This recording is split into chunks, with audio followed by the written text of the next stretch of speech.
সময়ের সাথে সাথে যদি ভালোবাসা কমে যায় তাহলে বুঝে নিও ওটা কখনোই ভালোবাসা ছিল না, ওটা ছিল সময়ের প্রয়োজন আর একটুখানি ভালো লাগা। কারোর হৃদয়ে আঘাত করাটা সাগরের বুকে পাথর ছোড়ার মতো। কেউ জানে না যে সে পাথর কতটা গভীরে আঘাত করবে। শুধুমাত্র যার হৃদয়ে আঘাত করে সেই বোঝে। পাশাপাশি থাকা মানে কাছাকাছি থাকা নয়, দূরে থেকেও কাছে থাকা যায়। এটা কেবল আপনার মানসিকতার উপর নির্ভর করে।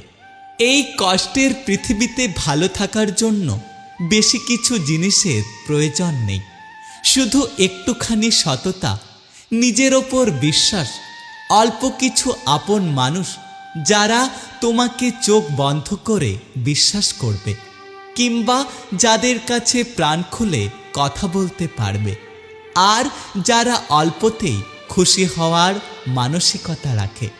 কখনো কাউকে অযোগ্য বলে অবহেলা করো না।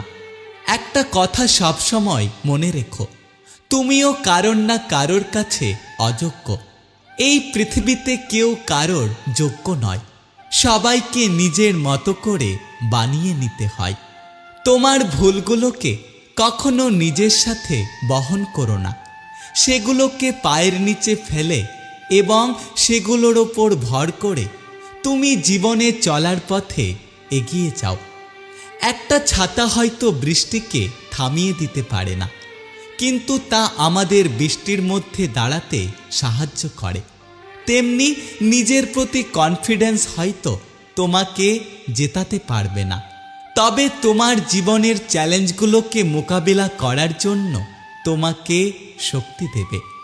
সেই সময়টা খুব কঠিন, যে সময় চোখের জল ফেলতে হয়, কিন্তু ওই সময়ের চেয়ে আরও বেশি কঠিন হলো যখন নিজেদের চোখের জলগুলো লুকিয়ে রাখতে হয়। মন ভালো করার জন্য খুব বেশি কিছুর দরকার হয় না। প্রিয় মানুষগুলোর একটু হাসি যথেষ্ট। কাপড়কে রঙিন করতে রঙের প্রয়োজন হতে পারে, কিন্তু জীবনকে রঙিন করতে রঙের প্রয়োজন নেই। প্রয়োজন হয় কিছু ভালো বন্ধু আর আপনজনের। পাহাড়ের নিচে দাঁড়িয়ে আকাশটাকে যতটা কাছের মনে হয়, আসলে আকাশটা ততটা কাছে নয়। তেমনি যাদেরকে আমরা আপন ভাবি, আসলে তারাও আমাদের অতটা আপন নয়।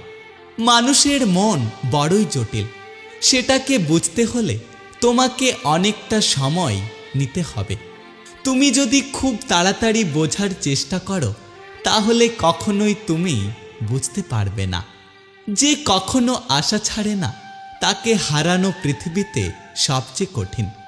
তুমি তাকে ভেঙে চুরে শেষ করে দিলেও সে আবার নতুন করে উঠে দাঁড়াবে।